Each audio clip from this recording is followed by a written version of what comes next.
Появились кадры тонущего нефтяного танкера под флагом Палау Skylight у Омана. Видео опубликует портал InContext в социальной сети X. Иран атаковал нефтяной танкер в Ормузском проливе. Судно пыталось нарушить блокаду, говорится в сообщении. Ранее сообщалось, что танкер Skylight, шедший под флагом Республики Палау, начал тонуть в Ормузском проливе. До этого стало известно, что судно подверглось нападению примерно в 5 морских милях, 9,26 километра, от Оманского острова Мусандам.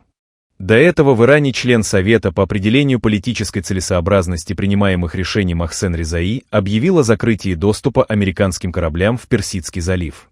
С сегодняшнего дня ни один американский корабль не имеет права заходить в Персидский залив, заявил чиновник. Пресс-секретарь президента РФ Дмитрий Песков прокомментировал передачу Парижем данных Киеву для ударов по России. По его словам, это является отказом всех систем, связанных с функционированием пространств Евросоюза и Франции в целом. Об этом представитель Кремля заявил автору информационной службы Вести Павлу Зарубину.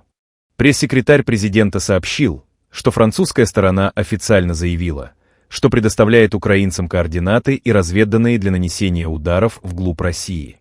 Это было официальное заявление. Что это, как не отказ всех систем, связанных с функционированием пространства Евросоюза и Франции в частности, заявил Песков, добавив, что его поразила эта информация. Ранее Песков заявил, что следующий раунд переговоров по урегулированию конфликта на Украине по-прежнему пройдет в трехстороннем формате.